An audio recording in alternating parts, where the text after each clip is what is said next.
but it's whatever. Who is All it? right.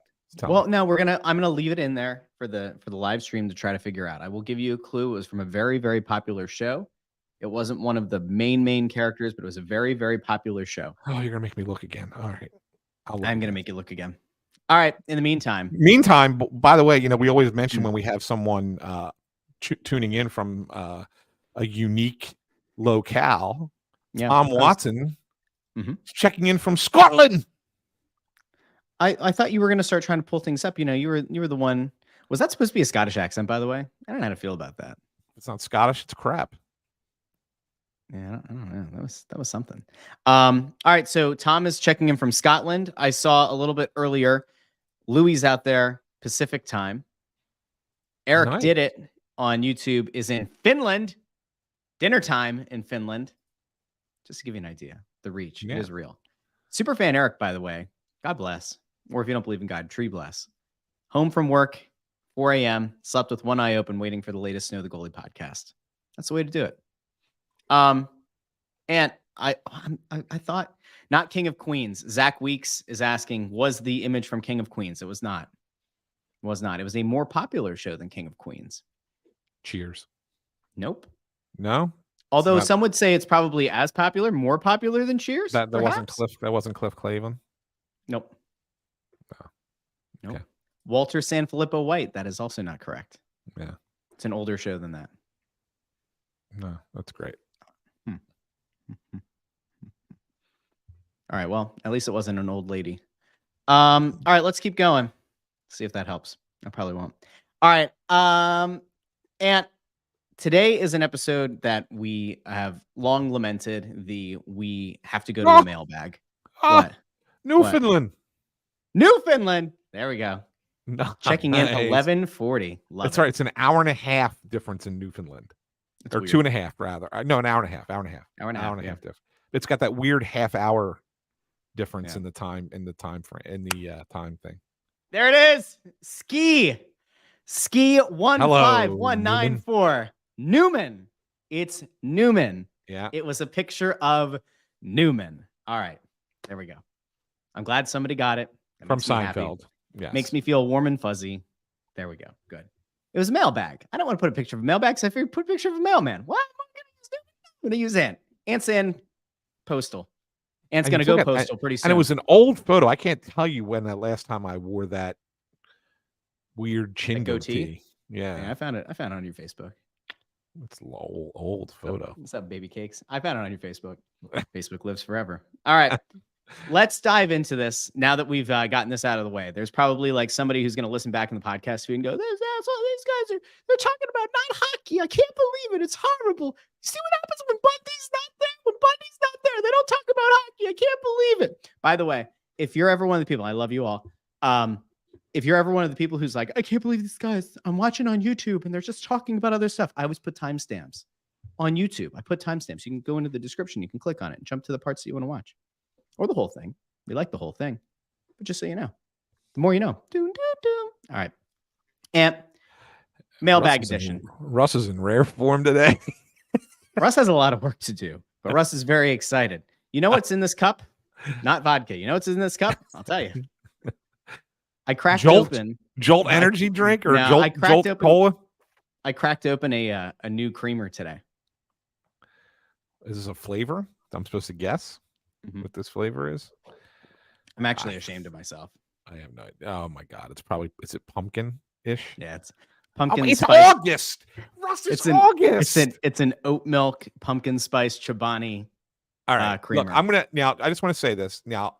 My son Andrew is on the opposite side of the table eating breakfast right now, so I'm not going to ask him to come on camera. Is that the young one? That's the young one. But I don't care what he has to say. But he works at Starbucks, so I got to. Oh, does he? Yes, I got to ask him, Andrew. How many orders on pumpkin spice are you getting already at Starbucks? I'm sure it's a lot. We were swamped. What's that? Yesterday we were swamped. And it was all pumpkin? Mostly. Yesterday was the first day, and they were swamped. Yep. Because I know. Most people were ordering the pumpkin. Yep. They started their pumpkin stuff. They did. What the hell, man? What's wrong with you people? Hello, society. It's August, and you're drinking pumpkin spice nonsense. Yeah, no, I don't know. I'm sorry. Anyway, I am sorry. I feel ashamed. I'm just gonna leave the stream here for a minute. You can talk to the people. I'm sorry, Anthony. All right, let's get to their questions because we've waited long enough. Yes, pumpkins, anything are gross. That's absolutely correct. Absolutely correct. Look at you, Justin. Pumpkins are still green on the vine, Russ. It's not time yet. Thanks, Justin. Appreciate that. Man. Let's go, baby. Pumpkin time. All right. I'm done. Yeah. Yeah, I'm sorry. All right, let's talk about hockey. I guess we have to. It's a hockey podcast, apparently. So let's talk about it. The Flyers, Philadelphia Flyers.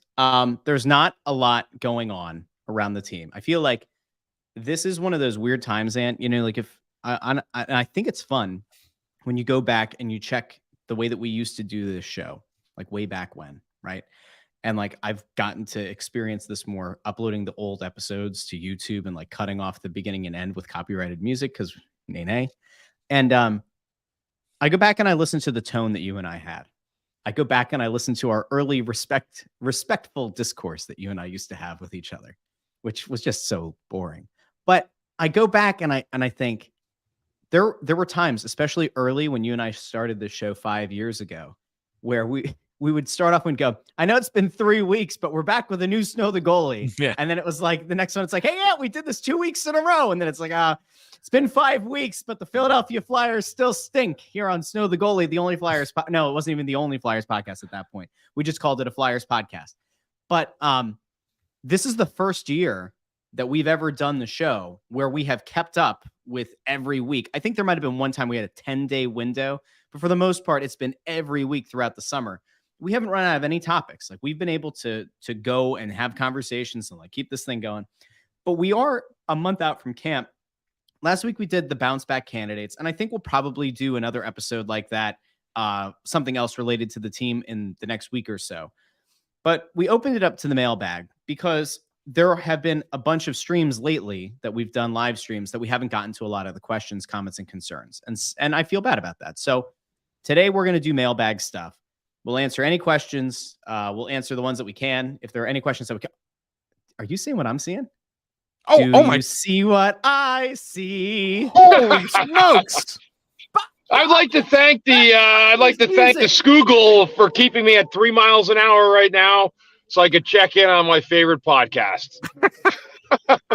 By God, Bundy's music has hit business. Good morning, everybody. Good morning, everybody. How's everyone doing today? Oh, how are you doing? Doing good. Got a big meeting out in Phoenixville, but I saw you guys were on. I didn't want to leave you hanging, and not really moving at all. So great time to check in. How you guys doing? What are we talking about today? So far, we haven't really touched one hockey topic. We talked about the fact that Russ has already gone with the pumpkin spice creamer in his coffee on August the 25th. Yeah, I got to wait till the 1st of September. That's my goal. Like pumpkin and August doesn't go together. Pumpkin in September, October, November, no problem at all. Wow. There you go.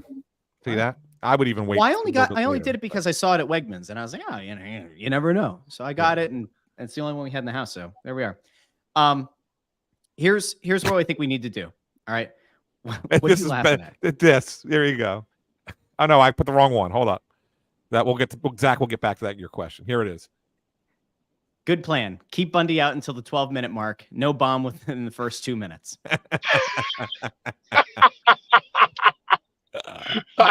There's no bomb. I'm just on the extra part today, guys. I wanted to come on and just see what we're talking about. And I know that it gets tough, but I was down at the Eagles game last night. It was probably a little bit bigger crowd to go, but I will tell you, any of the Flyers fans coming in, be prepared for any of that early season traffic maneuvering that they all try for, like the new Eagles season, whatever it is. They had traffic patterns last night. I had no idea what they were thinking. Like it was they shut down Broad Street coming out, and they forced you to take a left on the Penrose to swing back to get on the Walt Whitman back to New Jersey. And again, in 2 weeks after, everything will be totally normal again. But people get these great ideas, and the traffic was just unbelievable. I couldn't imagine if there was a Phillies game last night too, Anthony. Yeah, thankfully there wasn't. And I'm glad that that's when they snuck that nonsense in because it's always a nightmare. Eagles traffic is like none I've ever seen. It's the worst of the worst down there. Now, apparently, for those of you who go down to the Flyers games, and we briefly touched on this when we had Dan Hilferty on, but he didn't get into the real specifics of it. But if you're down there, if you've been down there, and you may have noticed, they are doing some construction in the Wells Fargo Center parking lots that are going to widen the entrances, okay, so that they're going to have more entrances open than in the past. Bundy, it's been something I've been screaming about for years. Not necessarily the widened lanes, but that they don't have all the entrances open. And it's like, why are we forcing people into one of two places to get into this building? It doesn't make any sense. Open up more. So they're going to open up more, which will be good. And they're widening it so that that more cars can get through faster. So that there will be a little bit better flow of traffic coming into the building this year. So that's a definite positive. Just from an experience standpoint of going down to the building, whether it's for a hockey game or not, but primarily for hockey, And the build like the Wells Fargo Center looks amazing. They painted it. It's like a cream color now, like brown, like charcoal. It looks amazing. It really does. But like so I mean, there's a lot going on. That's right. Color, right? Pumpkin spice color. Pumpkin spice. Let's go, cars. Okay. Let's answer some mailbag questions. Let's get to some mailbag stuff. Let's start with something that I think we can dispel really quickly. And I saw that this was going around Twitter last week. This one's from Theodorus Paulistas. You put it up. I'll tell you how you're pronouncing it. It's like it has to be Greek. Greek, of course. It has to be Greek. Theodorus Paliatzis. You're going to put it up on the screen so we can see? No, it's an email. Oh, it's an email. I'm sorry. It's an email. Oh. So the email is as follows. Do you find it odd that Cal McCarr is on the cover of the new NHL 24 game when he's part of the 2018 team under serious investigation? The public is still waiting for the report and list. Do you think the guilty and innocent know who they are? Are the guilty ones ready to lawyer up and the innocent are just going on with their lives? And McCarr being the cover athlete, I assume he means like him being the cover athlete means that he's innocent. Keep up the great work. It's a great question. And one where, I mean, I can't give you an exact answer because no one knows who's involved in that and who's not. But, there is a lot of whispers around the league and have been for more than a year. You hear things here and there. Some names are mentioned repeatedly. Some are mentioned here. Sometimes they're not. So that's why, like, I keep telling people I can't speak with any certainty as to anyone's involvement or not. But the one thing that I have consistently heard is that Cale Makar is not involved. So if that's the case and that is accurate, then it makes perfect sense as to why he's on the cover of the game. I don't think that they would let him be on that cover if there was a risk of being named in that investigation. So he was also confident that he's not. He was also quoted, this is a year ago, as saying that he publicly stated that he was not one of the 8 players who were being accused, and that he would cooperate with the investigation. Got an email about it. He'll be cooperative. So I think to your point, Ant, like that's it. I'm just looking here because the Hockey Canada suit was against 8 CHL players, including members of the World Junior team. Makar was not a CHL player, but he was on the 2018 team. So that's to answer your question. By the way, it's unfathomable because we know that the league is aware of which players are potentially going to be named, right? Like this is a known quantity. So there's no way they were going to let Makar be on the cover of the game. Correct. So unless something changes, Ant, something real crazy, but I don't see it. Let's get to the question that you brought up a little bit ago on the screen. I had it. Zach Weeks. Who would you rather see on the opening roster opening night? Emil Andrae, Zamula, or both? Opening night, that's a good question. I ultimately the answer is Andrae. I mean, Andrae is an NHL defenseman. I'm not certain that Zamula is. I think Zamula is more of a number 7 type guy, so I think ultimately it's Andrae. I'm not 100% convinced he's on the opening night roster. I think he's going to have a good camp and earn it. You don't just get to come over and just be given a job, even on a team this bad and a defense this bad. And I do think he will play this season for the Flyers, play a bunch of games this season for the Flyers. And if he earns it and he's on that opening night roster, then that's good. That's good news for the Flyers if he is, because that means that his development is a little bit further along than most people probably expect. Yeah, I think too. And when you look at guys like that, I also think that they'll be looking to plug guys in as well. Like they're going to want to play guys that haven't had a chance. So don't think for a second that Torts isn't going to probably, see if there's an angle for them, to try to fill a spot with younger guys. There may even be a veteran on there that you see get relegated down to a 7th role. But again, I think coming in, there's a lot of things they have to check on the D. The first one would be Sanheim for me this year, but then also the continued development of Cam York to see where that goes. So there's a few things that they've got an opportunity to dip into this year. The other one too is, can Ristolainen, can he have another year like he did? He was a surprise to a lot of people last year. And I think it paid off that he did have a good year for the team because that was, salvageable piece. They weren't sure what they had coming in, but this is a year, guys, that they can examine. They could take their time kind of in scouting and seeing who's got a future. And I do believe that's what they're going to do. Just a reminder, the players that are currently under contract at the NHL level: Sanheim, Ristolainen, Sean Walker, Cam York, Mark Stahl, Nick Seeler, Zamula. Now, Zamula is waiver eligible, so that's something to keep an eye on. HC asks, who would be scratched? So if Andrae were to make the team, which player do you think is most likely to get scratched of the 7 there? Well, the 6. I mean, 6 that would play, but like who's the most likely to get scratched? Is it? Probably Sean Walker as the veteran guy. I mean, I think that they're going to start with Seeler because he had a nice season for them last year, and he's been a real Torts guy, right? So I can't see Seeler kind of losing that spot to start the season. So if Andrae comes in, you're probably looking at a guy like Walker. I think they're going to want to play Mark Stahl. Because he's a veteran and can really show this group how to play, and B, if he's able to put up the kind of season he did last year for Florida, then maybe he's a guy that he gets you something at the deadline, right? So you want him playing, and you want him playing well if possible. So you're not pulling York out, right? You're not pulling Sanheim out. Those guys are going to be in. You're not pulling Risto out. So really, it comes down to somebody on the third pair, and I think that it's either Walker or Seeler, and it's probably more likely Walker because he's just a guy that you have in here as a stopgap. All right, let's go to this next one from JToxic49. Inverse question. Is there anyone you'd like to see off the roster? Like someone you've seen enough of, and they should just move on if they can? I think they've gotten rid of those guys primarily.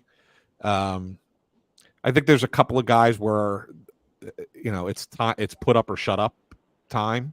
We talked about this all summer, with Sanheim. I mean, obviously they try to trade him. He has to be better. If he's going to be under contract for the next 8 years, he has to be better. They want to see, once his contract gets finalized, they want to see Morgan Frost be the guy he was the second half of that season, or not even second half, the last month of the season when he was really good. And they want to see if he's a guy that just plays well when there's no pressure, or if he's a guy that, just needed to figure it out. And now he finally is hitting his stride and can play at that level against good competition, and when games are closer and matter more, a little bit more physical, right? So I think those two guys are the put up or shut up guys this year. Other than that, I don't look at the rest of the roster and go, oh my God, why is this guy on the roster? Get rid of him. I think that they found the guys that they wanted to get rid of and got rid of them. But I think what you have left is a bunch of guys who are they're gonna bust their tail for the most part. And they may not be great. They may not be players who are here long term, but they're going to play the right way, and they're going to play hard, and they're going to play towards the style, and they'll keep them competitive in games. I don't know if there's anybody just like last year. Yeah, exactly. I don't know if there's anybody that stands out right now, because, like, to your point, they've cut the bloat, right, for the most part. I mean, they're you look at their roster, like if you look at Cap Friendly right now, there's a lot of youth that's going to be injected into this team. There are a couple of vets that they signed this offseason. They're obviously not going to move on from those guys before they've ever played a game. But to your point, like a Mark Stahl is somebody that, like, we have to keep a close eye on. Probably somebody that'll get dealt at the deadline for some sort of an asset. We talked last week on this episode about bounce back candidates. You know, could you potentially see a scenario where Atkinson comes back and proves that he can be healthy? Like, is that something that excites a team at the deadline? Maybe, maybe not. We talked about Couturier. Like, there's no way that he's going to get moved this season because of the back. And, like, you need to see for an extended period of time whether or not, he can stay healthy. So there's not a lot of roster movement that I can see this team making. I mean, even for as active as Danny Briere has been and reportedly, attempted to be, there just aren't that many parts that you can see them moving off. Do you maybe get to the deadline and have a serious conversation about Morgan Frost? Like, if he looks like a decent enough player and a team makes you a good offer, is that a guy that you consider moving on from? Because you say, maybe he fits the timeline, maybe he doesn't, but, like, do you sell high if you're not totally sold as an organization? Like, maybe that's a guy. I don't see them moving on from a Joel Farabee, right? So, like, I don't know, maybe Frost. What about a Scott Lott? Well, Scott Lott is another guy, right? Yeah, maybe. I don't think you're moving on from young players at the deadline. Very rarely do you have a guy of, like, Frost and Farabee's caliber that you're trading at the deadline. Those are guys that if you move them, you usually move them in the offseason, right? So I think that they're likely both here through the season for sure. But a guy like Laughton, like Bundy just said, I think there's a guy who could be a deadline acquisition. Like they talked about, we know that there were offers for him last year and they didn't take them. And we know that there were offers for him this summer and they didn't take them. So they really value him and what he brings to that locker room. But at some point you have to look at your roster and say, where will Scott Laughton fit when we're a good team again in 3 years? Does he fit on what we're going to have? And if the answer is no, then you move him and you get something for him. So I think Bundy's pretty spot on there. This actually kind of goes with another question that's on here, and we've kind of talked about it. And Bundy, this probably ties into it too about Laughton. Solar Wardens asks, gentlemen, hope all is well. Chances we see additional A's worn this year. This 1A is just dumb. What message does it send to the team? So Bundy, put your former player hat on here for a second. Only putting one guy on the ice with an A, no captain. How does that play? What message does that send to a team? And could you see Torts expanding it to 2 or 3 or something? Yeah, it tells you that the top leadership, whoever that the non-ice commodity part of the team, doesn't believe that there's anybody worthy of being a leader on the team. So the thing is there's no like vote in the locker room where the players name a captain. This isn't like Pee Wee hockey or Adam where you get like the silent vote and then nobody really tallies the right number anyway because the coach picked it anyway. The coach in hockey is usually will gravitate towards someone that is either the best player or somebody that's going to help move their agenda along. Keith Primo was a great example for Hitchcock. They were kind of lockstep a little bit. And I think, but that's a different team. Had a lot of leaders there. A guy like Torts, I don't know, but last year it got to a point where, with not wearing the C, it's almost like saying, we really like you, but we don't like you enough to be the captain. And then we really don't like anybody else to even join you in the leadership role on the ice. So for me, I don't know, guys. I think it's a good thing to probably have another person wearing a letter. Either it's somebody I don't know if there's anyone on the back end that's worthy or not. Or maybe, you know what? Maybe there just isn't anybody really fucking worthy at all of wearing any kind of letter other than Laughton. But, there's guys that have come in here in the summer that they've made moves for. Mark Stull might be that guy. He played for Torts before. He's come home to roost again. And that might be the most logical play is that maybe he adds, his old defenseman from the Rangers to the leadership group with Laughton. But do I think he's going to name a captain? No chance. I don't think so. No, I don't think he will. And maybe he'll surprise me, or the team will, and they'll name one. But I doubt it. I don't even know if that person's here yet. But I do think Scott Laughton would make a good captain. The problem is when you look through the league at captains now, it's very rare to see a third line guy as a captain of a team, because most of them are all searching for your high end players. Your guys that are your top 3 draft picks and you're in the first round that end up being those generational talents, or your guys that'll carry your franchise. But Scotty Laughton is an excellent leader and a heck of a player and a great person. And I don't have a problem with what they've done with him. But adding another person to that, I think is a big thing, because a lot falls on the guy just wearing the A, not the C. And it's kind of a weird type of compliment to not have the C, but be the leader, the only leader wearing an A. It's just a strange kind of look as a former player. Yeah, I think you're right, Bundy, in that they're not going to name a captain this season, but I don't think he's going to be the only A. I think what they did last season, I think what Torts did last season was kind of a twofold thing. One, I think it was a nod to Couturier and Atkinson, who they knew were not going to be on the roster all year, to say, hey, we don't want to replace you guys. You're probably guys that would wear A's on this team. But it was also a little bit of a shot at Kevin Hayes and Ivan Provorov, who previously wore A's and basically had them taken away from them, to basically say, yeah, you guys are not the kinds of leaders that we want in this locker room.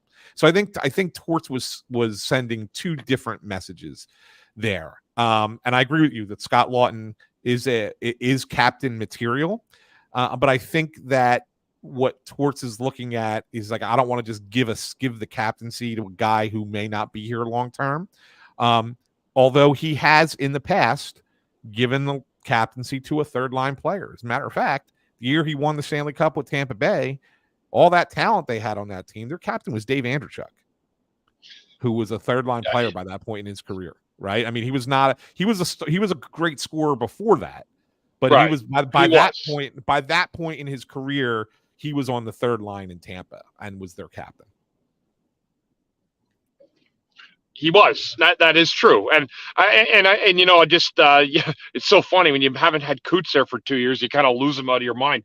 He'll of course be back part of this as well. So they may have that may be a big part of that too. But again, a guy coming off of 2 years injured, you can't give him the C either. Right. That's the whole part they're dealing with. So, and Atkinson, I mean, he's been here for a little while.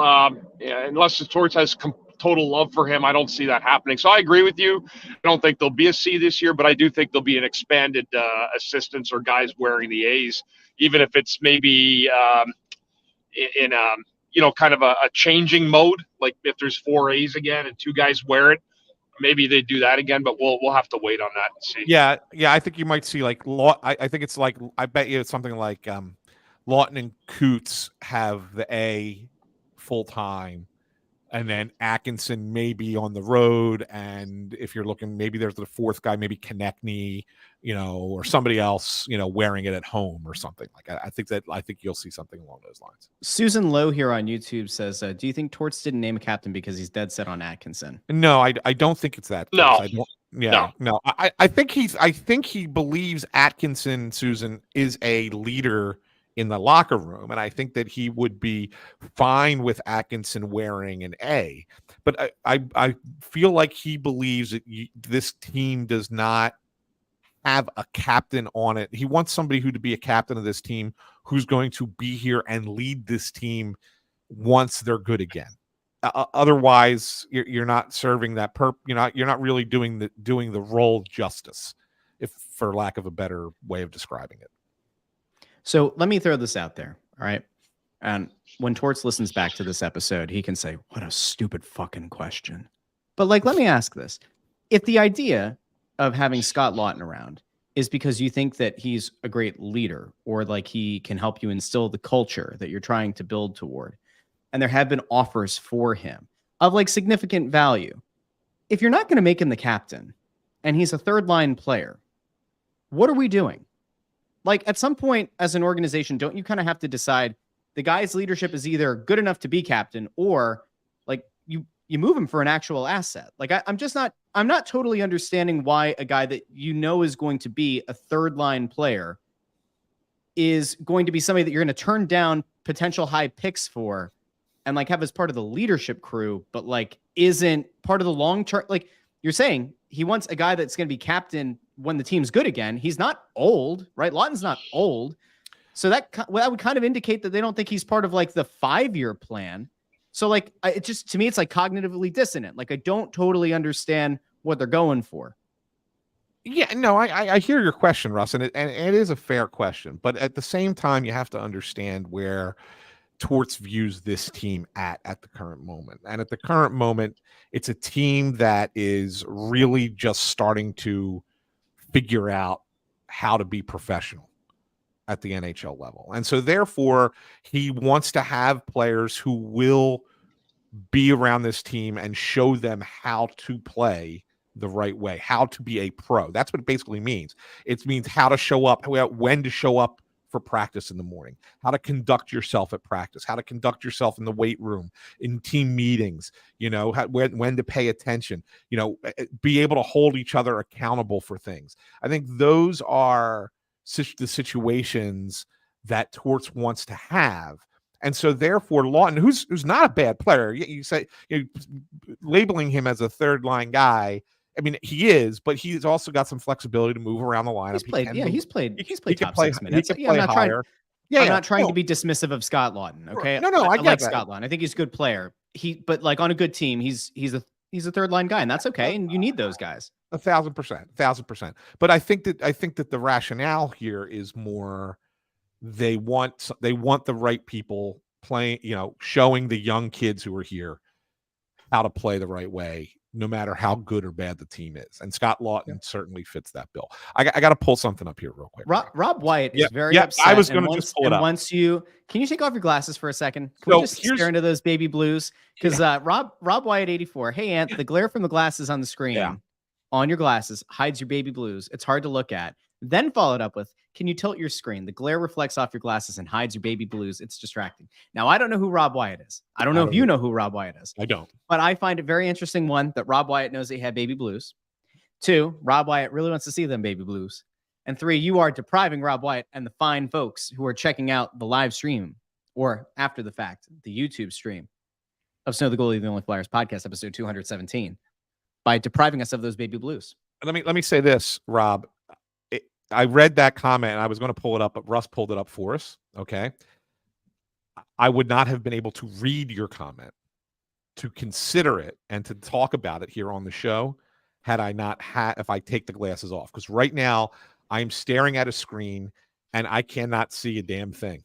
So the glasses, even though the glare is there, and I apologize for the glare, it's maybe because I'm sitting too close to the camera. I can push. Look, how about that? Does that make it a little bit better? A little bit better. We can kind of see. A little bit further. Bundy, as soon as you left, somebody started commenting about how they want to see Ant's baby blues and how his glasses. Our audience is just lucky we're as good looking as we are.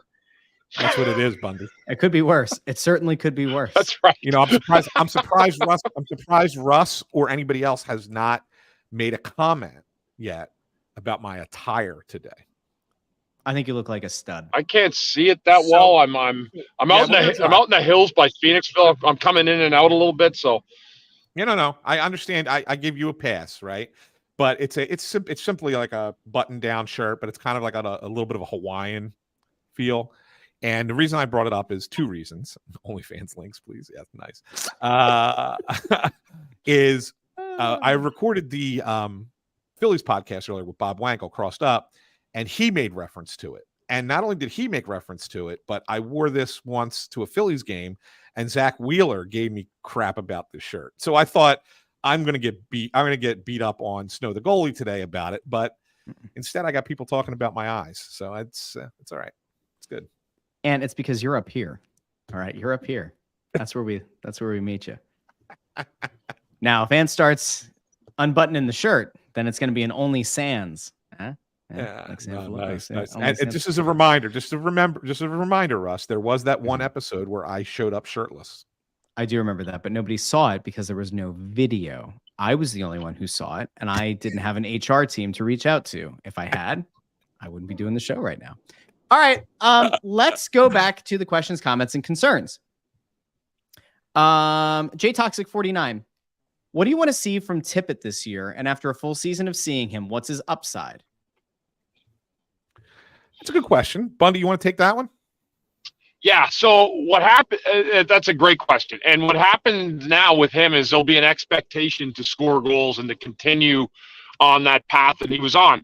The thing is I always say when you give them a sample of something, they're going to want a continued sample of that. And so he's proven that he's the guy that they wanted for a reason, that they believed he had upside, and that he has met what those expectations were. So now the trick for him is to do it again. And that sometimes can be a real challenge, is to duplicate it again. Especially for goal scorers, guys. When you score the goals, they want to keep seeing the goals scored. So that's a challenge for him. I'm not saying he can't do it. I have an expectation of him to have another great year. I do. Personally think he should have another good year. He's big. He's got a great shot. He's got a willingness to go to the front of the net and into the dirty areas to score goals. And if you continue doing that, he should be able to have the same success. I always look at it from a defenseman standpoint of, what is hard for a defenseman? Like, what do I remember being things that were difficult, And it's goal scorers that have the willingness to go into the gray areas, because then when they go in there, that disrupts your thought of what you're supposed to do and who you're supposed to cover. Front of the net becomes the premium, and that allows somebody else in the corner outside that gray area to make a play. So those are always the most difficult things to deal with. And I look at a guy like Tippett, how I would defend him. We lost him through the mountains of Phoenixville. We'll bring him back and he can finish answering that, because there's actually something that I do want to ask him about. Yeah, I want to hear. I mean, boy, that's talk about a cliffhanger. How would I defend him? And he disappears. We'll bring him back as soon as he gets through those mountains. I'll tell you what, Phoenixville's it's a tough place to get a signal. That is true. Yeah. That's why legit. I've always told you, it's you in the basement is the problem out that way. I ain't my. Oh, hold on. It looks like Bundy might be back. We'll see if we can pull him back up here in a sec when his video comes back. His video's not back. There we go. Bundy, are you there? Can you hear us? All right, you guys can finish up here, but I just wanted to say have a good weekend. Oh yeah. You left us on a cliffhanger. You said, how would I defend him? Oh no. Okay, so no, but I went right off, and I didn't do it. I thought I lost the internet. No. What I would do is until that. So go ahead. Oh no, yeah. I mean, so the part where the guy like that goes to the front, it disrupts you as a defenseman. So you have to stay with that guy, and then sometimes play a 2-on-1. People don't understand when anytime a forward drives a net on a defenseman, or he gets into that paint area, that difficult area, it's hard for the defenseman because he's got a lot more going on than just that one guy. That's why playing D in that league is a very difficult thing, and it's even harder now. With all the cycles and all the things going on, for you to pick up your assignments. So when I look at Owen Tippett, I would tell him, if I were the offensive coach or whoever's working with a Briere or John Leclerc, who's there now, just go to the front of the net. It's the hardest thing to deal with because it's taken up a body of a defenseman that's got to be there, but it's also uncomfortable knowing that as one of the guys down low, a D-man, that you have 2 or 3 other things you're worrying about. So I think he could have a great year, guys, again, just doing the same things he did last year. Would it make sense, Bundy? I'm going to try to make a comparison here. It might work and it might not. So the idea of crashing the net in hockey is obviously different than it is in soccer.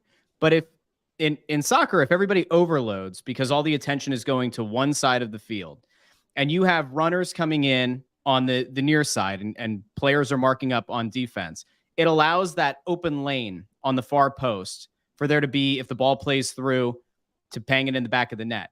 If Tippett is going to be the guy who can be in that greasy area, jamming things up, blocking a goalie's view, taking that attention. Does that allow a guy who's, good in front of the net, like a Konechny, to then maybe on a power play unit, they could play well off of each other, where you get a guy like Konechny who streaks in at the back post when everybody's momentum is going another way, and he's able to, deposit the biscuit in the basket. Absolutely. I mean, anytime you can funnel as much traffic as you can to the front of the net, it's a problem. It's so, I look back and,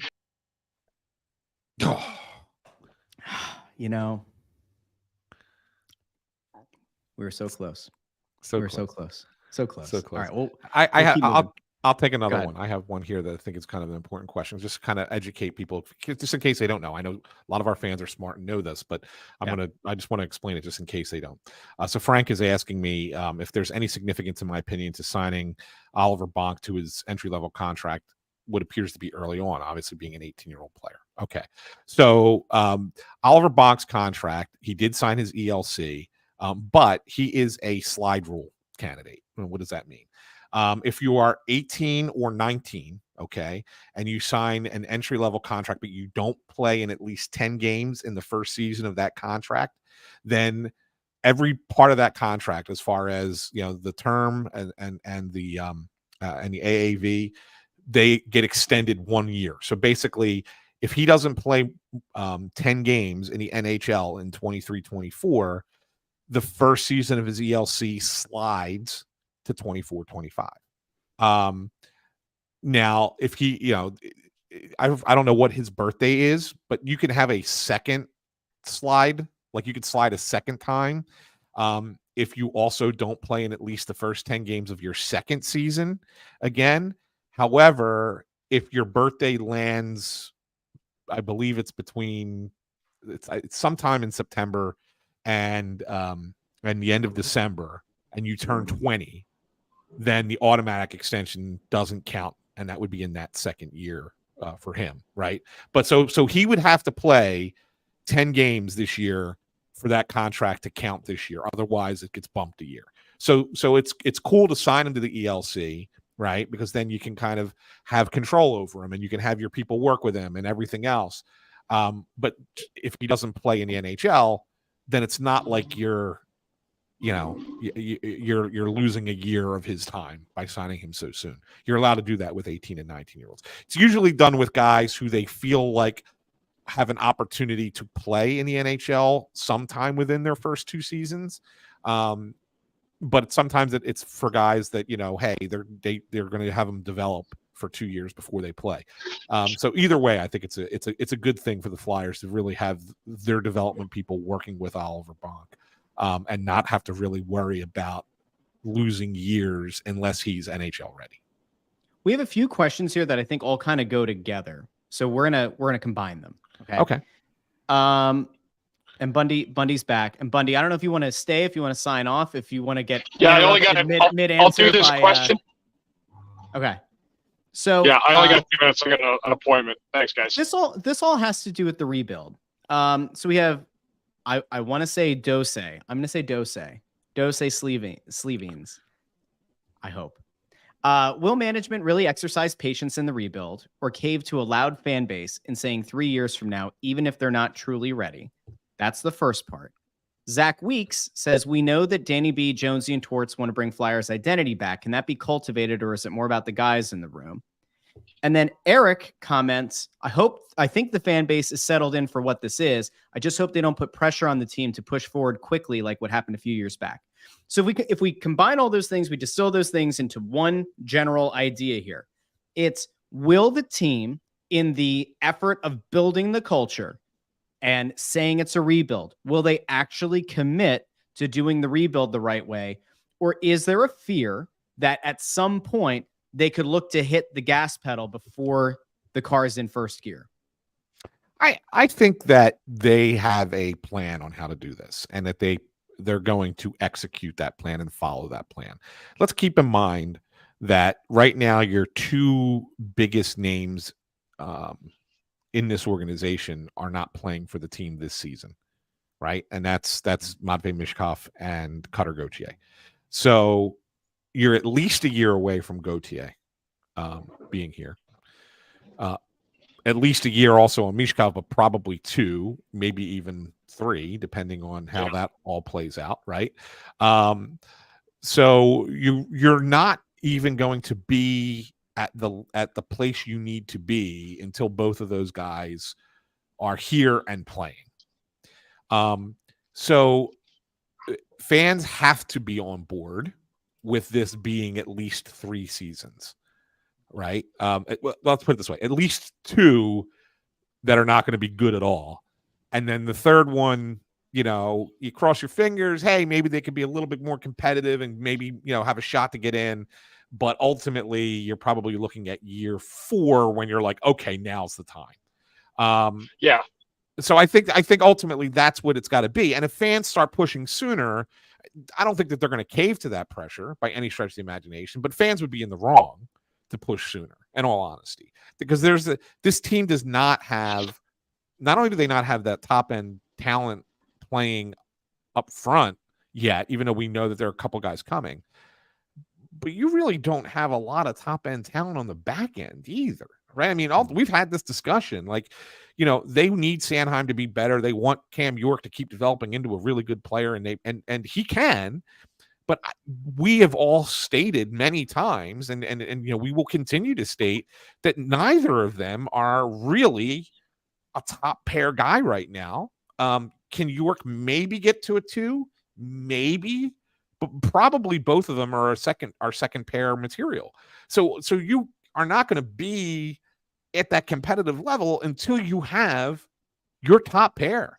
And I don't see anybody in this organization right now who's going to be a Rico and Bundy back there. I mean, let's be honest. Yeah, but I appreciate that, Anthony. But it's the other thing too. There's so many things that go along with this, and this is probably for another episode too. But again, we're going on of the belief that the players that we get here they're all going to work out too, right?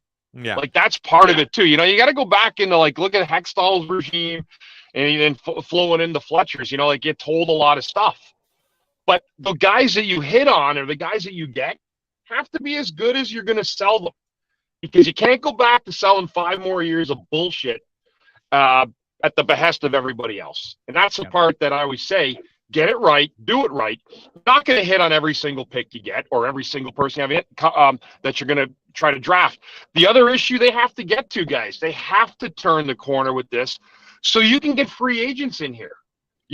If the problem is, this was, as I said before, this was one of the most desirable places to come. They want to get that back. But the reason it was desirable wasn't because it was proportionally located to the Atlantic Ocean, or it was close to New York, or it was short travel. It's because the fucking team was good. They had good players, and they had a culture that was good.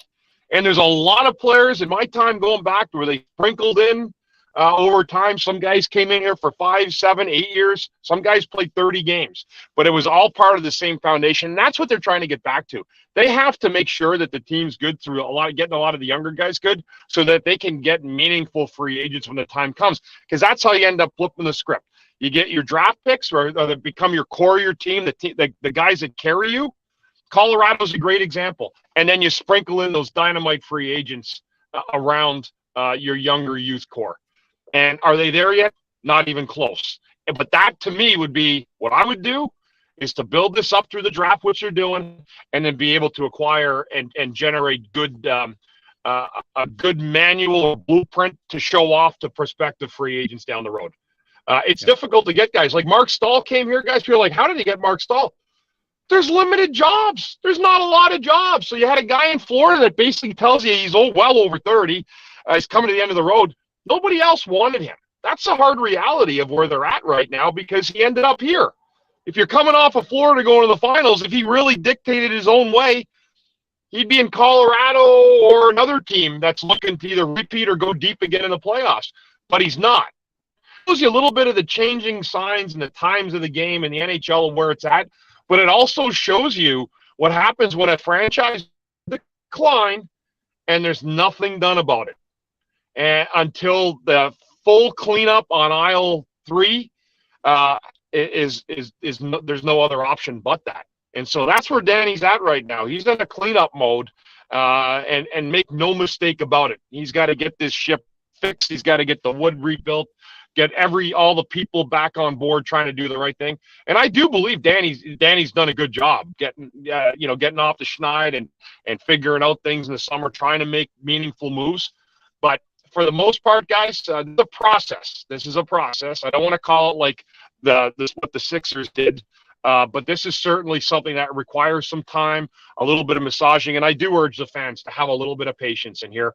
But at the same time, we can't ask for 5 or 6 years. That's just too much, because from where I'm seeing it, we've already been sitting in a pea soup for 5 to 7 years anyway. Well, yeah. And so, and that's a hard reality of where they're at. Right. Yeah. And that's why you can't rush it, because you got to allow them to do it right. So give them time, but they don't get an endless amount of time. Right. And I think that, Bundy, the point, just to finish up what you're saying there, this is what the Hextall situation was. Like, Hextall wanted it to be that much longer. And the organization was like, well, no, we can't have it be that long. It's got to be faster. You got to move it a little bit quicker than that. I mean, you get a little bit of time to rebuild a team, but you don't get, the better part of a decade to rebuild a team. And I think that's where that, and that kind of created the situation where they pushed when they shouldn't have pushed, because Hextall didn't do it right, and they pushed it too hard, and then it ended up crashing and burning under Chuck Fletcher, Dave Scott and Chuck Fletcher's regime. So that's why it happened, and it was all because of what Hextall was trying to do prior to that. I think Danny understands that this is you got to get it right 3 to 5 years, not 5 to 7. I think that he understands the timeline on that. And Bundy, I know that you're wrapping up and you got to run, but I just wanted to throw. I got to run, guys. I want to throw this one last comment up on the screen real quick, just so you see it. Obozo Must Go says, Russ and Ant, you guys definitely have faces made for podcasting, which makes me wonder, geez, Obozo Must Go must really think Bundy's got a great face for besides that, right? I mean, you must love the face there, man. I don't know, dude. I'm a dude. I get up. I'm trying to grow the scruff back. Like, Anthony, I think you guys both look good. I don't get on this pod in the morning and go, gee, I wonder what Anthony looks like today. I wonder if Russ has got a 5 o'clock shadow, or if he's trimmed up today. But listen, have a great weekend. I do have to go. I have an 11 o'clock. I was so glad I was able to jump on. Sorry for the cutoff, folks. It's not my fault. I'm in Pennsylvania near Phoenixville and Russ, and I hear the limited Wi-Fi here is just fucking awful. And that's what I've been dealing with. So have a great weekend to all our amazing fans. And Russ and Anthony, thanks, guys. We'll catch up soon. Yeah, we'll talk soon, Bundy. Thanks. See you, Bundy. Thanks, guys. As Bundy now heads off and does actual meaningful work in the recovery community, Ant and I remain behind to answer questions from you, the wonderful listeners and viewers of Snow the Goalie, the Only Flyers podcast. Ant, there are some 5-star reviews we can get to. I don't know if there's anything else that you see over in the comments that you wanted to get to. No, there's one thing that I wanted to, and I knew you would forget. Oh, I know. Yeah. Well, no, I didn't forget about it. It's in the chat over here. I can bring it up. Chat. What are you talking about? The link, the thing that you wanted to talk about. Yeah, but we have that too. But no, there's 2 things. Oh, was the other thing? See, I knew you would forget about the other thing. You forget about my sister and my niece and nephew going to Kentucky. Oh, yeah. Okay. Yeah. Okay. So I'll bring that up, and it'll be a nice little lead in for you. So my sister, my niece is she rides horses and does equestrian. And so they were down in Kentucky for this international equestrian showcase for teenagers. And so they were there for like a week. And so she's down there, and my nephew's down there with her. He's like a typical 16-year-old who's miserable that he has to be there, doesn't want to be there. But anyway, it's 7 o'clock in the morning in Lexington, Kentucky. And my sister, she said it was kind of cool that morning. So they all put hoodies on. And of course, my sister was one of our first shoppers at Snow the Goalie, the Snow the Goalie store. And she bought. What's the address, Ant? Of course, shop.snowthegoalie.com. It's on the bottom of the screen. Yes. And in the description of the podcast. This was a lead in for you to promote that. Anyway, so they walk into a Dunkin' down in Lexington, Kentucky, and they're all wearing their Snow the Goalie shirts. And there's this woman from the other side of the Dunkin' who starts screaming at my sister, "Oh my God, you listen to Snow the Goalie. Well, me and my sons, they play hockey. We listen to it all the time, blah, blah, blah, blah." And like they start going on and on and on and on about this. And she was like startled by this woman at 7 a.m., like yelling at her from across the Duncan. She never did ask her where she was from, but the one thing we do know is she was not local. Because there was only 3 people from the Philadelphia area who were actually in Lexington in Kentucky, or 3 families that were down there. And my sister knows the other 2, so it wasn't with them. But she did say there were a lot of people from Canada and from Minnesota and from Michigan that were at this horse event down in Lexington. So, and she said she didn't seem like she had a Southern accent. So the guess is it was probably from somewhere north, just not sure exactly where. But at 7 o'clock in the morning on a Wednesday, she was wearing her Snow the Goalie sweatshirts and accosted in a Dunkin' Donuts by a listener. So thought it would be a kind of a funny little story to share. I love it. I really do. I think it's great. And it's like we always say, there's a reason. It's always been fun to know when we look at our numbers to see what they look like and to see how they grow. And it sounds, I don't know, maybe it's annoying when we say this at this point, but like it is both humbling and also very cool to watch that number go up and up and up every week, every month, every year. And, you know, we keep hovering in that like top 10 of hockey podcasts in Apple Podcasts, right? Which is neat. And sometimes we fall a little bit. And then sometimes we go up to number 4. And like, you can't do that unless 1, you have a lot of listeners, and 2, unless people are really excited about the show, because there's like part of that algorithm with Apple Podcasts. So like, and the funny thing too is we've built this YouTube audience from zilch, from zero, from nada a few months ago, up to I think about 1,700 subscribers. By the way, people who go back and watch, you know, we routinely have 1,800 people, sometimes up to 5,000 people that watch an episode. And I know that everybody isn't watching every episode, but like if you watch, subscribe to the channel, because we're going to be doing some pretty cool stuff over on YouTube as we get to the hockey season. So I can promise you're going to want to make sure that you're subscribed to the Snow the Goalie YouTube channel. So if you're not already, make sure that you go over to youtube.com/@SnowTheGoalie and subscribe. We want to get to 2,000. I think our goal here should be to get to 2,000 subscribers before the season starts. I'd actually like to get to 2,000 before training camp, but I don't want to be obnoxious here or pushy about it. But 2,000 would be cool. This is great though. Tyler Graver, the sun never sets on the Snow the Goalie empire. You have to remember, as we said during like the YouTube exclusive banter part that doesn't get into the podcast feed, we had people checking in from Finland. We had people checking in from the West Coast. We had people checking in from Newfoundland. What was Scotland. Yep. We've sent merchandise out to Australia. I just sent something down to Texas. I mean, we're all over the place, and it's really cool. And again, it's flattering. It's humbling. It's really a neat thing, and we're very proud of it. And I think the show's going to continue to grow, Ant. And I keep hinting at things. I do. I keep hinting at things every week. And there are going to be some stories breaking at some point in the not too distant future. Some will be related to us and some will not. But I think it's very fair to say that there's some pretty interesting stuff in the works with Snow the Goalie, the Only Flyers podcast. And not only are the people in Kentucky at this horse show the ones who have noticed, but there are some other people who have noticed about Snow the Goalie as well. We'll leave it at that. Now, there was another thing that you wanted to get to. And by the way, as on the screen, shop.snowthegoalie.com. That is also in the description if you're listening in the podcast feed after the fact. If you're watching the YouTube show after the fact, if you're watching currently on the live stream, the link is in the description. Shop.snowthegoalie.com. We'll be adding some stuff to that merchandise store probably in the next few weeks. So get excited, get hype. You can always email us, snowthegoalie@gmail.com. If you have an idea for a shirt, you can tweet, you can DM us, you can send us a message on Facebook, Instagram. Happy to do that. So, and Tyler Graver with a very good point. If you're watching on YouTube or if you watch after the fact, hit the like button. It'll get us in the happy YouTube algorithm where it'll get spread around to people who are looking for Flyers content on the YouTube.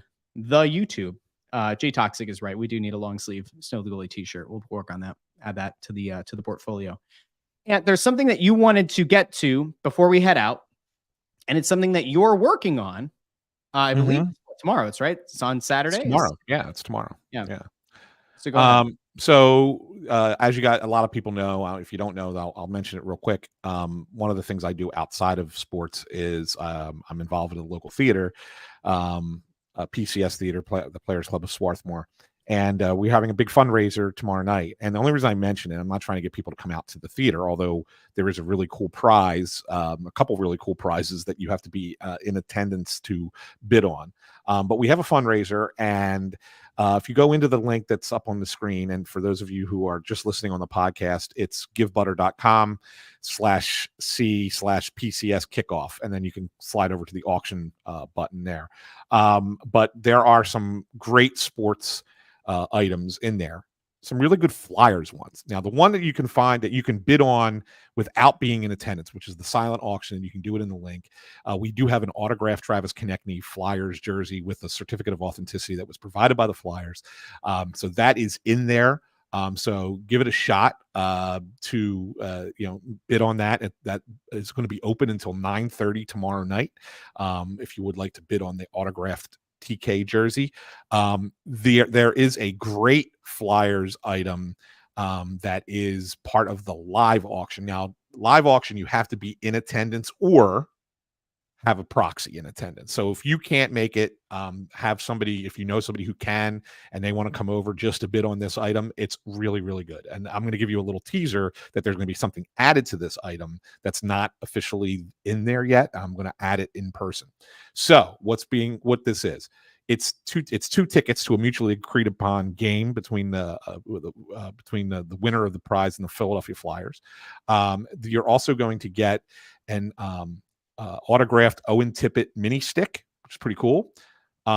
Here's a great item: an original Flyers goalie mask with the Flyers logo on it, signed by Bernie Perrant, that he had himself. That was one of his original masks, autographed by Bernie. And then what we're going to add to it is at that night at the live auction, be a guest on Snow the Goalie with you and me and Bundy, and lunch with us. I don't know if Russ will make it, but definitely with me and Bundy.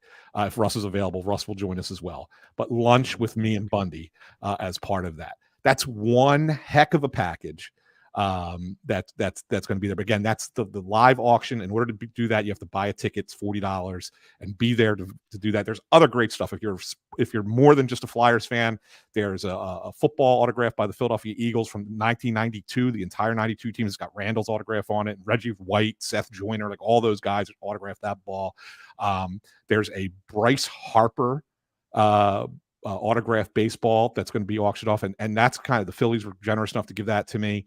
The really special thing about that is Harper doesn't sign many that are that come with the authenticity certification, which is a little sticker on the baseball. Now it's not an actual piece of paper; it's a digital thing where you just do a QR code and that sticker's on the ball. He only signs very, very few so that you have that authenticity for it. I mean, yeah, he could sign something for you at a game, but you really don't have confirmation that he really signed it for you. But the ones that come with these authenticity, that are worth a lot more.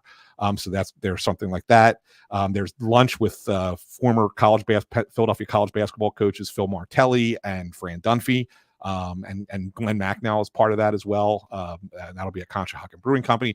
And there's all kinds of other stuff as well. I mean, there's Phillies tickets, but there's also things that are not related to sports. There's theater tickets, and there's restaurant gift certificates, and stays at hotels, and there's a trip to Vero Beach, Florida. Like, there's all tons of different things that are part of this. So give it a shot. Check out the fundraiser and help us raise a little bit of money we're improving our sound system in the theater. Sound systems cost a lot of money. So any kind of help we can get, that would be really awesome. So thanks, guys. I appreciate letting me talk about that. And now you mentioned that was a package that you came up with, the Snow the Goalie one. That was your package. Mm-hmm. So I just want to make sure that people heard this right. If you want Ant's package, all it costs is $40. So some would say that's too much. Some would say it's not enough. Yeah. Anyway. Yeah. So let's get to the 5-star reviews. Yes. Before we head out this week, we have 3 of them, Ant. I can confirm we actually have 3 of them. Nice. I'm going by real math, not your math. First one is by I think this is supposed to be number 1 Flyers fan from NB. Okay. NB. New Brunswick. It's a Canadian. Yes. The Canadian 5-star review. From at Jim Chadich or Jim C. Hadich or Jim Chad each. I don't know. Love the show. Great content for any Flyers fan. Bundy once gave me a 1-word answer to my tweet question. I'll be forever grateful. Also, I once did shots with a couple of his former teammates at a bar in Ottawa, Podine and Colin Forbes. Oh, so there's that. Okay. Podes. I didn't know Colin Forbes that well. I do know Podes. What a great guy he is. Podes. Not to be confused with Broads. All right. Next one is by Cliff's Cuts. I told Cliff last week, make sure you go change that 4 to a 5-star because he said 5 stars and 5 stars. 5 stars for the perfect Flyers podcast. That was all caps. Perfect with a great journalist and team insider, as well as an all-time great player. It's a must for keeping up with our team. I don't know why he didn't talk about you at all. That's kind of sad. And then there's that Russ guy. No, I'm the journalist. You're the unmentioned one. Last one is by Nate QA. Great podcast. I only started listening a few months ago, and this has become my favorite Flyers podcast. Wanted to get your opinion on something. My brother and I made a bet. He believes the Flyers will be at or over 500 by the All-Star break. If they're under, I win, and he buys tickets to a game this year. If he wins, I buy them. Who do you think takes the win? I think I'm going to get a free game this year. Thanks for the content, gents. So I'm pulling up real fast, just to kind of take a gander Love the word gander. At the schedule. But I'm pretty confident they will not be over 500. So sounds like Nate. Is that his name, Nate? I think it said his name was Nate QA. Yeah. Yep. Yeah, Nate. I think Nate is going to win the bet. Just kind of looking to see. And there's a lot of, I don't see, they have a lot of road games early. I mean, January is when they really ramp up. Most of their home games are in the second half of the year. January and March have a lot of home games. But there's a lot of travel early.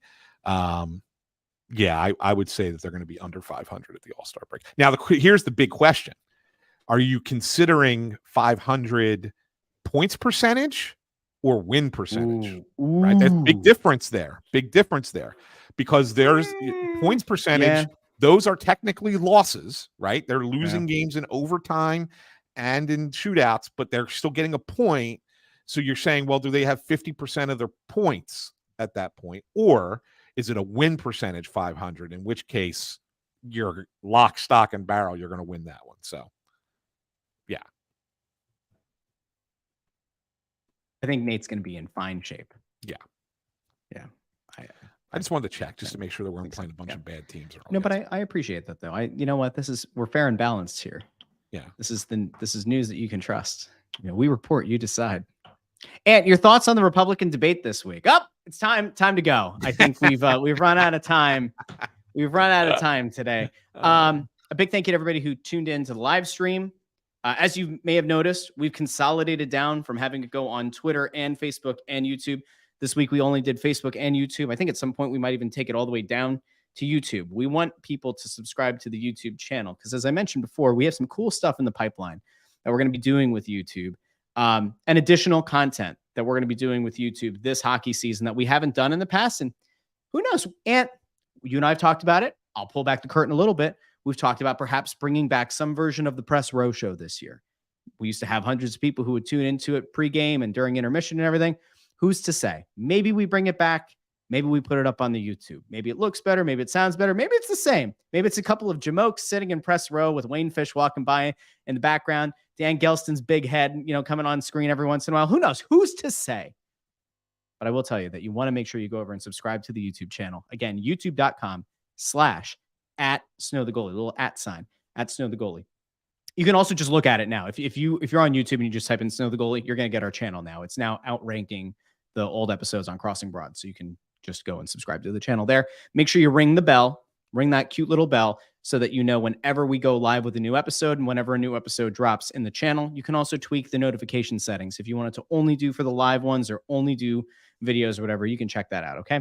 So everybody, I hope you have a great weekend. Ant hopes you have a great weekend. Bundy hopes you have a great weekend. And I have to tell you that I think you're all fantastic. I think you're great. And I look forward to talking to you all again next week, as do these guys. Because after all, we are the Only Flyers podcast. Thank you for listening to Snow the Goalie. We'll talk to you again next week.